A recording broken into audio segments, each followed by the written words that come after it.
Blessed morning o mapagpalang gabi po sa ating lahat. At ito naman ang inyong kapatid na si Len para sa ating daily na pag-aaral ng ating gospel. So, kamusta po ang lahat? I do hope everyone is doing well and okay. At tayo po ay pinagpala sa bawat araw ng ating buhay. So, bago po tayo dumako sa ating pagbulay-bulay na salita ng Diyos, ay tayo po muna ay dumako sa ating opening prayer. So, let us pray. Amin namin Diyos na makapangyarihan sa lahat, narito po kami Panginoon, una at higit na nagpapasalamat sa buhay, kalakasan at hininga na ipinagkakaloob niyo sa amin Panginoon. Salamat po sa protection, provision, promotion, godly wisdom Panginoon, gayon din sa lahat ng mga problema, test and trials na aming pinagdadaanan Panginoon, na patuloy na nagiging daan upang ma-shape ang aming character to be more like your Son, Jesus Christ, Panginoon. At ngayon, nadako po kami muli sa pagbubulay-bulay ng inyong mga salita, Panginoon, at dalangin namin na tangi ang inyong pangalan lamang at ang kalwalatian, Panginoon, ay sa inyo. At hindi po namin inaangkin, Panginoon, kayo po ang siyang mangungusap sa bawat taong makakapakinig, makakabasa o makakapanood, Panginoon, ng mga video na ito, Panginoon, at alam namin na ang divine wisdom, Panginoon, ay tanging nagmumula sa inyo, Panginoon, na ang inyong mga salita na ito ay hindi lamang namin sasabihin o babanggitin, Panginoon, ngunit sa patnubay ng inyong banal na Espiritu, Panginoon, ito po ay maipapaliwanag ng maayos at mauunawaan ng bawat isa, Panginoon. Tunay nga po, Panginoon, na kami ay ang inyong mga humble servant, Panginoon, na walang ibang itinataas kundi kayo lamang po, Panginoon. At patuloy at walang sawa po kaming magpapasalamat sa tinapos na gawa ng Panginoong Yesus sa krus ng Kalbaryo o Golgota, sa pagtubos ng kasalanan namin lahat, kung kaya kami ay may ebanghelyo o good news na maaaring maibahagi sa bawat tao, Panginoon. Ngayon din, salamat po sa Holy Spirit o banal na Espiritu na ipinagkaloob nyo as the helper, Panginoon, ng Panginoong Yesus, upang ang lahat ng aming gagawin, sasabihin at maipapasa sa pamuhay, Panginoon, ay sang-ayon lamang sa inyong kalooban, Panginoon. We honor and we glorify you, Lord God, at alam namin na kahit gaano katigas ang puso ng bawat tao, Panginoon, ay kayang-kaya niyo po, Panginoon, na hipuin ito upang mapagbago, Panginoon, na ayon sa inyong ninanais at talagang plano para sa bawat isa sa amin. This we pray in the power of Jesus Christ. Amen. Ayan. So, narito po tayo sa Lucas 23:52. So, yung naging topic po natin na nakaraan ay alam niya na, pag Sunday lang tayo makakagawa ng devotion, or kapag meron tayong free time, kung halimbawa nag-travel ang ating mga amo dahil meron nga tayong alaga na maliit na bata. But thanks God sa buhay ng ating mga amo dahil kahit sa isang linggo ay meron tayong pahinga o day off. So, ito po yung sinasabi sa Lucas 23:52. Nagpunta siya kay Pilato at hiningi ang bangkay ni Jesus. Yun nga daw yung si Jose na taga Arimatea. So, message, nagpunta daw itong si Jose kay Pilato para hingin ang bangkay ng Panginoong Jesus. Application, at ito na nga ang layunin kung bakit nabanggit ang pangalan ni Jose sa Biblia. Dahil dito ay hiningi niya kay Pilato ang bangkay o katawan ng Panginoong Yesus. Para sa kanya ay napaka-importante nito at nais niyang mabigyan ng maayos na libing ang Panginoon. Pero bago magawa iyon, kailangan humingi muna ng permiso sa mga nakatataas sa kanya, at kailangan din na may kapangyarihan o may yaman ka bago mo magawa iyon. Dahil karamihan sa mga tagasunod ng Panginoon ay masasabi nating mga mahihirap, alipin o di kaya ay mga ordinaryong tao lamang. Kaya kung anuman ang kalagayan mo ngayon, patuloy kang magpagamit sa Panginoon at sa mga layunin niya, dahil may mabuting dahilan ang Diyos bakit niya tayo dyan nilagay. So, purihin ang pagkabasa ng mabuting balita ng ating Panginoon. So, yun nga yung naging topic natin. Kaya nga sinabi natin na our life has a purpose, especially if we're using it para sa pagpapalawig o pagpapahayag, or ikaw yung magiging instrumento ni God para may mga tao na makita nila yung talagang tunay na i-design sa bawat isa sa atin ng ating Panginoon. At yun nga ay tayo ay gumawa ng mabuti, and especially ay para sa kapurihan ng ating Panginoon, na 'di ba? Usually kapag ikaw ay may ginawang kabutihan sa iyong kapwa, 'di ba? Either ito man ay hindi mo kilala, or ito ay simpleng nakadaupang palad mo lamang or nakita mo, diba?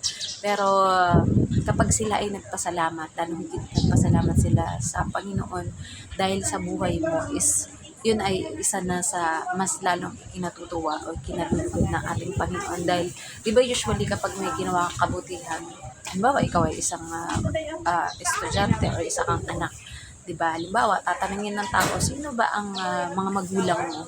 Diba? Especially kapag nakikitaan ka nila ng maayos na pakikitungo sa iyong kapwa, maayos na pag-uugali, magalang, matulungin, di ba? Na ang glory o ang kapurihan ay hindi lamang sa iyo na ibibigay, ngunit na ibibigay sa iyong mga magulang, di ba? So, ganun din tayo, once we are doing everything for the glory of God, syempre, ang mas higit na napapapurihan or na bibigyan ng glory ay walang iba kundi ang ating Panginoon. So, yun na nga, isa rin sa naging explanation dito na itong si Jose na taga-Arimatea, dahil alam naman natin na meron siyang kapangyarihan o katungkulan sa lipunan, kaya meron siyang naging karapatan para kunin ang bangkay ng ating Panginoon, which is he reserved a special place para sa bangkay ng ating Panginoong Yesus upang doon mailibing o maihimlay ang katawan nito, diba? So tayo din, diba, as we are living in an earthly life, so tayo naranasan natin na meron tayong mga mahal sa buhay na umanaw o nilisan na ang mundo nito, dahil hindi naman lingid sa inyong kaalaman na ang aking earthly father, ang ating ama at ang aking father-in-law, which is nag-death anniversary niya nung 20, ayan, ay sila ay pumanaw na, kumbaga sila ay nagpahinga na sa piling ng ating Panginoon, diba? At syempre, nais natin na meron silang magiging maayos na himlayan, kaya sa mga sementeryo ay atin silang inilagak ang kanilang mga katawan na panglupa, ang kanilang buto, ang kanilang bangkay. Although alam naman natin na ito ay maaagnas at masisira, but we know that their eternal life is safe in the Lord, because bago pa man sila pumanaw sa mundong ito ay they accepted the Lord Jesus Christ as our Lord and Savior. And talagang yun din ang magiging hantungan ng bawat isa sa atin, dahil hindi naman panghabang buhay ang ating buhay dito sa mundo. Kumbaga, lahat ng bagay ay mayroong katapusan. Pero our faith and our belief in our Lord will never fade away, diba? Ito ay dadalahin natin hanggang sa ating kamatayan, diba? So, yun na nga, isa din sa explanation dito na alam naman natin na ang mga naging alagad o tagasunod ng ating Panginoon ay mga ordinary people, like sila Peter, sila ay mga fishermen, diba? At si Apostle Paul, siya naman ay isang dating pariseo but turned out to be a believer and followers of Christ, and isa siya sa maraming mga naisulat na gospel ng ating Panginoon in the New Testament. Ayan. So, ito, si Jose ay meron din siyang rights at meron siyang katungkulan o kapangyarihan sa lipunan, kaya maaari niyang makuha or mahingi ang bangkay ng ating Panginoong Yesus, which is we know that Pontius Pilate o si Pilato ay siya yung nagbigay ng final hatol sa ating Panginoon, at yun nga ay to die on the cross, ayan, of Calvary or sa krus ng Golgotha, and which is Pontius Pilate don't know that yung purpose ng pagkamatay ng ating Panginoong Yesus o pag-aalay ng kanyang buhay sa krus ay para sa katubusan ng kasalanan nating lahat, pati si Pontius Pilate at lahat ng mga nagsakdal sa ating Panginoon. Jesus ay kasama rin sa pinatawad ng ating Panginoon. But sabi nga, kagaya sa nakatabi ng ating Panginoong Yesus sa krus na dalawang kriminal, na mayroong isa na tumanggap sa ating Panginoon in an instant at meron namang isa sa kanyang kabila na nag-reject sa invitation ng ating Panginoong Yesus na salvation or kaligtasan. Diba? So, ganyan din sa buhay natin bilang tao. Merong we are free to share the gospel of the Lord and the good news of our Lord, that by His grace, mercy, ay makakamit natin ang salvation. Pero hindi natin mapiplease ang tao. Merong iba na magtatanggap sa ating ibinabahaging ebanghelyo, ngunit meron din iba na magre-reject nito.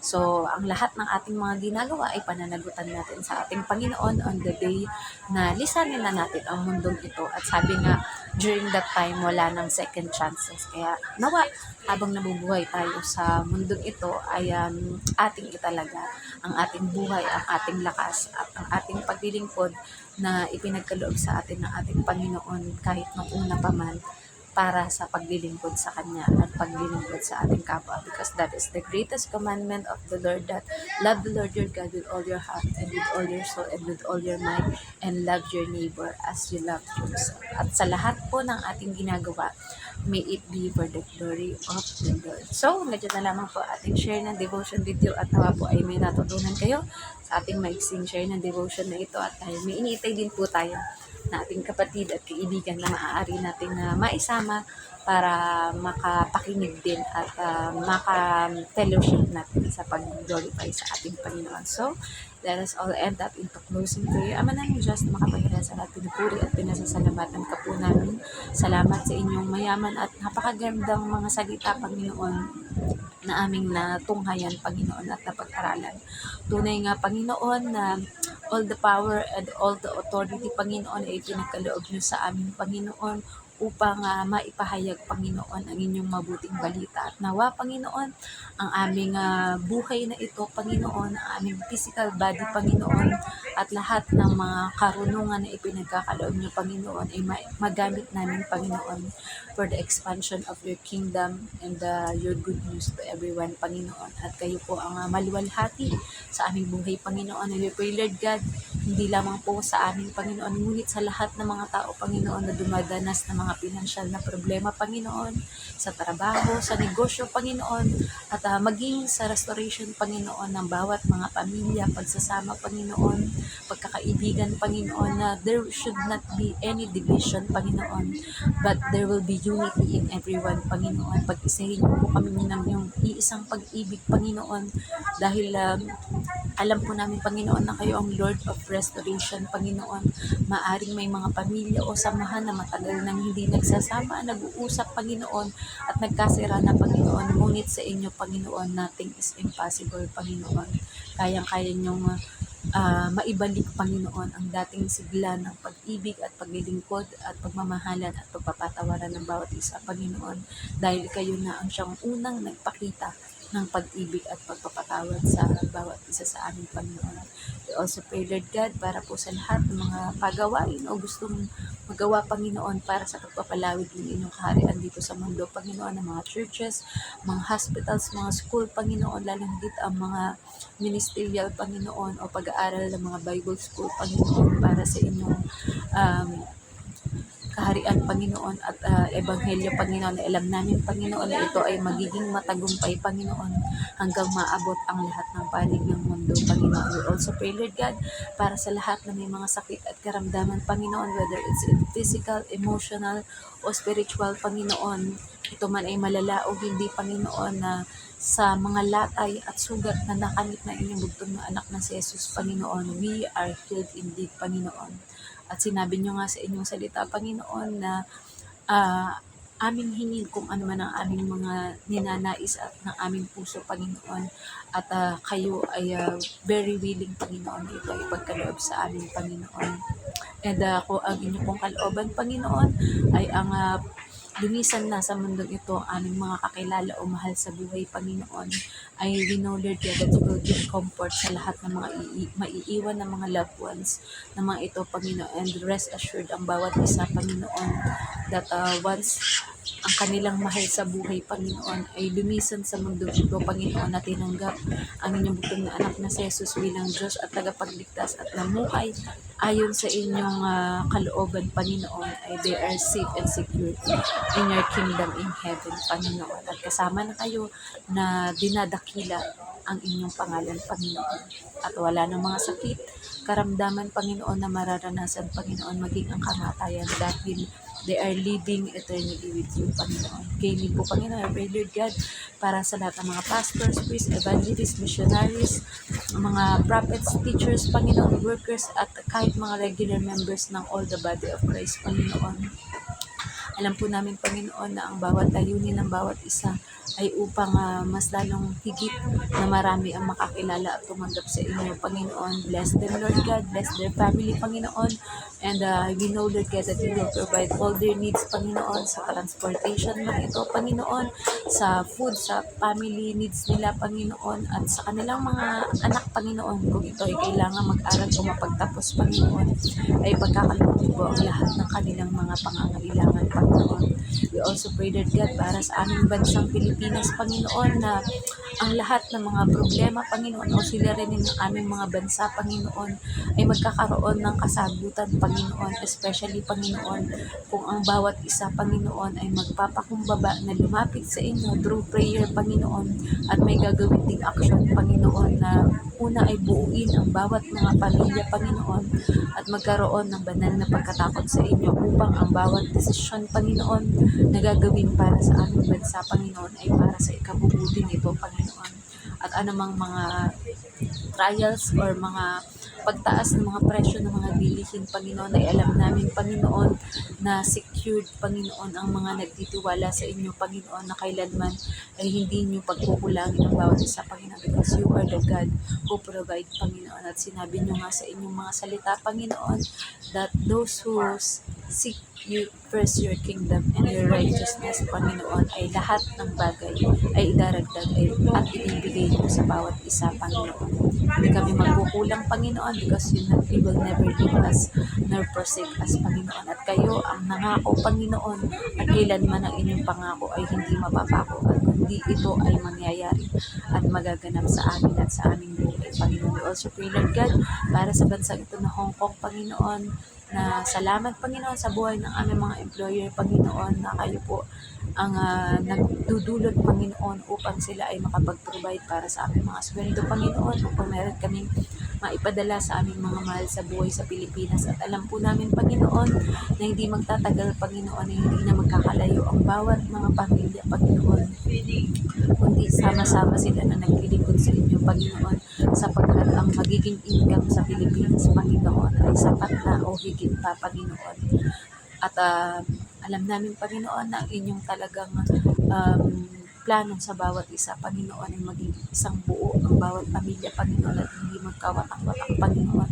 Dahil yun talaga ang main na pinpoint ng kaaway, Panginoon, ng Diablo, Panginoon, ang sirain ang aming pananalig, ang aming pananampalataya, ang aming relasyon sa inyo, Panginoon, ang relasyon namin sa aming kapwa, Panginoon. But we know, Lord God, na ang gawa ng kaaway kailanman ay hindi magtatagumpay, Panginoon, sapagkat kayo at ang Panginoong Yesus ay nagtagumpay na sa kamatayan, Panginoon, at siya ay muling nabuhay, kaya kami ay merong maibabalita na magandang balita sa bawat isa, Panginoon. And we pray, Lord God, para po sa inyong chosen nation ng Israel, Panginoon, na mas marami pang mga Israelita, Panginoon, ang tatalikod sa kanilang maraming mga Diyos, Panginoon, bagkus, Panginoon, ay mananalig sila at mananampalataya na walang ibang Diyos na dapat paglingkuran kundi kayo lamang po, Panginoon. At alam po namin, Panginoon, that sabi niyo sa inyong mga salita, that those who bless Israel will be blessed, Panginoon. At gayon din po ang lahat ng mga gawain, Panginoon, na para sa pagpapalawig ng inyong kaharian ay aming idinadalangin, Panginoon. All the church service, Panginoon, ay pagpapalain niyo at iingatan niyo, Panginoon. At kayo po palagi ang laging mag-glorify at matataas sa aming mga gagawin, Panginoon. We honor you, we glorify you, and we love you, Lord. Please we pray that our Jesus Christ. Amen. Bye po sa ating lahat, and God bless.